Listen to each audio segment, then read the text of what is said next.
بسم اللہ الرحمن الرحیم وَلَقَدْ يَسَّرْنَا الْقُرْآنَ لِلذِّكْرِ فَهَلْ مِن مُّدَّكِرٍ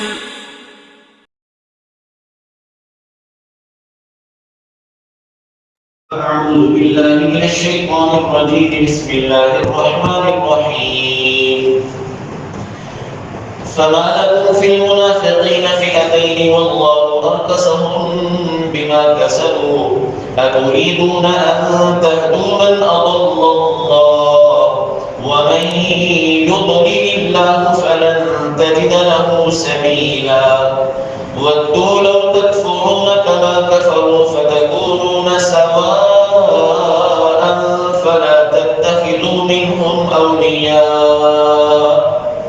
فلا تتخذوا منهم أولياء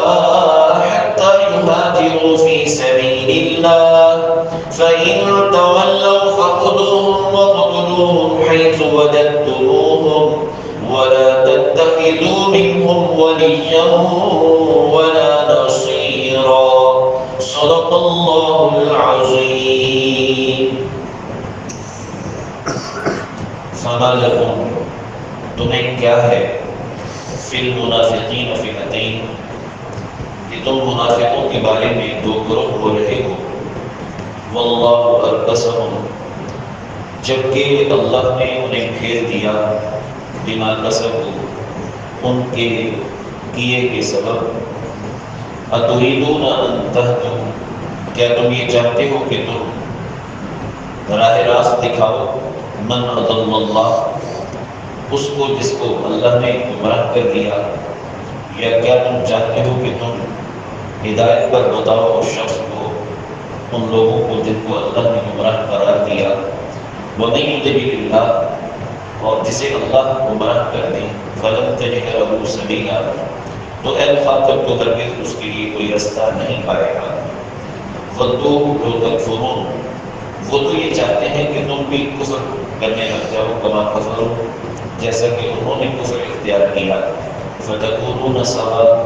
چنانچہ تم برابر ہو جاؤ فَلَا تَتَّخِذُوا مِنْهُمْ أَوْلِيَاءَ سو تم ان میں سے کوئی بھی دوست مت اپناؤ حتیٰ یہاجروا فی سبیل اللہ یہاں تک کہ وہ ہجرت کریں اللہ کے راستے میں فَإِن تَوَلَّوْا پھر اگر وہ روگردانی کریں فَخُذُوهُمْ تو انہیں پکڑو وَاقْتُلُوهُمْ اور انہیں مارو حیث وجدتموہم جہاں بھی تم انہیں پاؤ وَلَا تَتَّخِذُوا مِنْهُمْ وَلِيًّا وَلَا نَصِيرًا اور مت بناؤ ان میں سے کوئی بھی دوست اور کوئی بھی مددگار فما لكم في المنافقين فئتين فئتين تسنیہ ہے فئہ کا اس کا معنی گروہ ارکسہم ارکسا فعل ماضی ہے ارکاس مصدر سے کسی کو عمدہ کر دینا پھیر دینا الٹا کر دینا کسبو فعل ماضی کسب سے کمانا کوئی بھی کام کرنا من اضل اللہ اور من یضلل اللہ اضل اور یضلل یہ فعل ماضی اور فعل مضارع ہے اضلال مصدر سے جس کا معنی گمراہ کرنا ودو ود وداد وداد اور مودہ مصدر سے جس کا معنی چاہنا پسند کرنا اسی سے ودود اللہ کا نام بہت چاہنے والا ہے بہت محبت کرنے والا ہے فلا تتخذوا منهم اولیاء تتخذوا لا تتخذوا فعل نہیں ہے اتخاذ مصدر سے جس کا معنی بنانا اپنانا اولیاء بنی کی جمع تعلق دار یا دوست فخذوه خذو فعل امر اخذ مصدر سے پکڑنا اور وجدتموهم وجدان مصدر سے پانا گزشتہ کئی آیات سے درمیان میں چند آیات کے استثناء کے ساتھ منافقین کے بارے میں گفتگو چل رہی ہے چنانچہ منافقین میں سے جو مدینہ کے منافقین تھے ان کی بات پچھلی آیات میں آئی اور آج کی ان آیات میں منافقین کے ایک خاص گروہ کا تذکرہ ہے. ان کو ہم کہہ سکتے ہیں مکہ کے منافقین. مکہ کے منافقین ہونے کا یہ مطلب نہیں کہ آپ صلی اللہ علیہ وسلم کے مکی دور میں یہ منافق پیدا ہوئے. نہیں، مدنی دور ہی میں منافقین پیدا ہوئے، لیکن ان کے مکی منافقین ہونے کا مطلب یہ ہے کہ ان کی رہائش مکہ میں تھی. دور مدنی ہے، رہائش ان کی مکہ میں تھی. چنانچہ شان نزول ان آیات کا یہ بتایا گیا ہے کہ مکہ میں رہنے والے کچھ ایسے لوگ آپ صلی اللہ علیہ وسلم کے مدنی دور میں کہ جو مسلمانوں کے ساتھ، مدینہ کے مسلمانوں کے ساتھ اپنی ہمدردیاں جتلاتے تھے، لیکن دل سے مسلمان نہیں تھے، بلکہ اندر ہی اندر کافروں کی پشت پناہی کرتے تھے اور ان کی مدد کرتے تھے. چنانچہ ان کا آنا جانا مدینہ میں بھی ہوتا تھا، آتے جاتے تھے، مسلمانوں سے ملتے تھے، ہمدردیاں جتلاتے تھے، لیکن مکہ میں رہتے ہوئے مکہ کے کافروں کے ساتھ بھی ان کی ساز باز تھی اور ان کی پشت پناہی بھی کرتے تھے. تو ایسے منافقین کے بارے میں مدینہ کے مسلمانوں کی دو آرا ہو گئی اور مسلمان دو گروہوں میں بٹ گئے ایک خاص موقع پر. چنانچہ ہوا یہ کہ مکہ میں رہنے والے ایسے کچھ لوگ انہوں نے ایک سفر اختیار کیا، مکہ سے باہر کہیں جانے لگے. تو مدینہ کے مسلمانوں میں سے ایک گروہ کی رائے یہ ہوئی کہ جہاں یہ جا رہے ہیں ان کو رستے میں قابو کرنا چاہیے اور ان کے خلاف یلغار ہونی چاہیے. یہ ہمارے دشمن ہی ہیں، ہمیں صرف دھوکہ دے رہے. لیکن دیگر مسلمانوں کی رائے یہ ہوئی کہ نہیں، وہ بھی ہماری طرح ہی کلمہ پڑھتے ہیں جیسے ہم پڑھتے ہیں، تو اپنے کلمہ گو بھائیوں کے خلاف ہم کیسے یلغار کریں. تو اس طرح مدینہ کے مسلمان دو حصوں میں بٹ گئے. ایسے لوگوں کے بارے میں کچھ ان کو مخلص مسلمان سمجھ رہے تھے، لہذا ان کے خلاف کسی بھی قسم کی یلغار سے گویا کرنے کترا رہے تھے یا اس کے حق میں نہیں تھے. جبکہ دیگر مسلمان کہ جو ان کی حقیقت کو سمجھ رہے تھے وہ یہ کہہ رہے تھے کہ نہیں، یہ بھی کافر نہیں ہے، صرف ہمیں دھوکہ دے رہے ہیں اور ان کے خلاف یلغار ہونی چاہیے. تو اس پر رسول اللہ صلی اللہ علیہ وسلم اس وقت تک خاموش رہے جب تک کہ یہ آیتیں نازل ہو گئی. چنانچہ ان آیتوں میں اللہ تبارک و تعالیٰ فرما رہے ہیں فَمَا لَكُمْ فِي الْمُنَافِقِينَ فِئَتَيْنِ کہ اے مسلمانوں تمہیں کیا ہو گیا کہ تم ان منافقوں کے بارے میں دو گروہ ہو رہے ہو، دو گروہوں میں بٹ گئے ہو. ہیں یہ منافقین ہی، یعنی اللہ نے بھی مہر لگا دی کہ یہ منافق ہی ہیں. وَاللَّهُ أَلْبَسَهُم بِمَا كَسَبُوا. باقی یہ کہ جو کچھ کر رہے ہیں اللہ تبارک و تعالیٰ نے ان کے کرتوتوں کے سبب ان کو پلٹ دیا. یعنی یہ کفر سے اسلام کی طرف آنے کی جو اداکاری کر رہے ہیں یہ بالکل ناقابل قبول ہے اور گویا کہ اپنے کرتوتوں کے سبب کفر ہی میں پلٹ دیے گئے ہیں اور کافر بھی کافر ہیں. أَتُرِيدُونَ أَن تَهْدُوا مَنْ أَضَلَّ اللَّهُ. تو جو مسلمان ایسے منافقوں کو اپنے مسلمان بھائی تصور کر رہے تھے ان کو خطاب کرتے ہوئے کہا جا رہا ہے کہ کیا تم چاہتے ہو کہ ان لوگوں کو ہدایت دو یا ہدایت یافتہ قرار دو جن کو اللہ نے گمراہ کر دیا. حالانکہ اللہ کے گمراہ کیے ہوئے اور قرار دیے ہوئے کے لیے اے مخاطب کوئی رستہ نہیں پائے گا ہدایت کا یا کامیابی کا. تو گویا اللہ نے مہر لگا دی کہ یہ لوگ مخلص مسلمان نہیں ہیں اور منافقانہ کردار بھی ادا کر رہے ہیں. وَدُّوا لَوْ تَكْفُرُونَ. وہ تمہارے خیر خواہ ہونا تو دور کی بات ہے،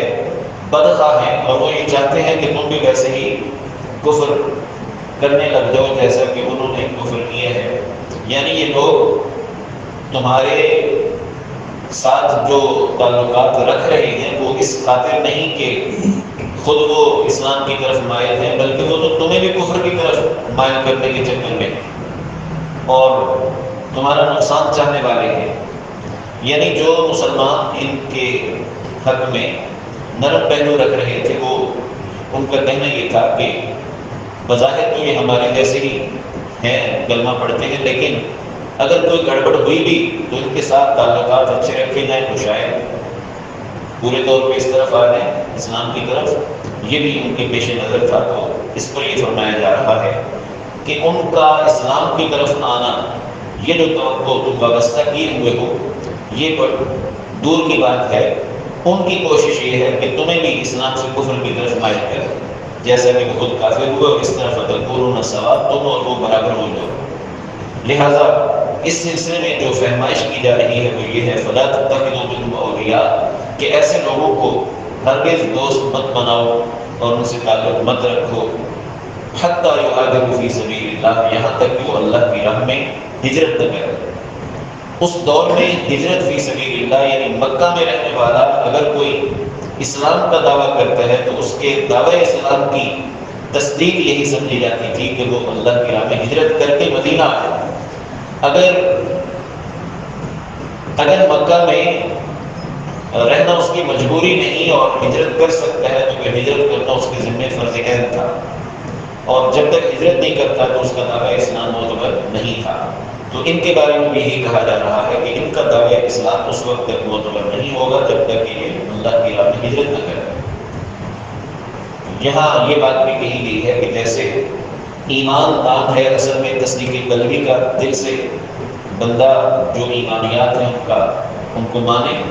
لیکن دل کی تصدیق ایک مخفی چیز ہے، چھپی ہوئی چیز ہے، تو زبان سے اقرار کرنا یہ اس کی ظاہری علامت ہے۔ لہٰذا ہم اس کو مسلمان سمجھیں گے جو زبان سے اقرار کرے اور زبان کا اس کا اقرار دل کی تصدیق کا ترجمان بنے۔ تو اس دور میں ہجرت فی سبیل اللہ بھی اقرار باللسان کے درجے میں تھا، یعنی کوئی اگر دل میں تصدیق رکھتا ہے تو اس کی پہچان ظاہری طور پر یہی سمجھی جاتی تھی کہ وہ ہجرت بھی کرے، ہجرت گویا اس کے اسلام کا ظاہری اظہار ہوگا۔ تو یہاں یہی شرط لگائی جا رہی ہے کہ مکہ میں رہنے والے ایسے لوگ کہ جو مسلمانوں کے ساتھ ہمدردیاں جتلاتے ہیں اور اپنا اسلام ظاہر کرتے ہیں، تو ان کے لیے دعوی اسلام کی صداقت کی شرط یہ ہے کہ وہ اللہ کی راہ میں ہجرت کر کے مدینہ آ جائے۔ فَإِن تَوَلَّوْا، اور اگر یہ ہجرت نہ کریں بلکہ وہ موڑے روگرداری کریں تو پھر ان کا حکم بھی عام کافروں والا ہے، جہاں ملے پکڑو، ان کو مارو جہاں بھی پاؤ۔ یہ بھی گویا دیگر کافروں کی طرح ہی کافر ہیں اور پھر برسر پیکار کافروں کی طرح ہے۔ تو جیسے برسر پیکار کافروں کا حکم ہے کہ جہاں قابو آئے ان کو مارو، تو ویسے ہی ان کا بھی حکم ہوگا۔ وَلَا تَتَّخِذُوا مِنْهُمْ وَلِيًّا وَلَا نَصِيرًا، ان میں سے کسی کو بھی اپنا ولی اور اپنا مددگار مت بناؤ۔ تو ایسے گویا مکہ میں رہنے والے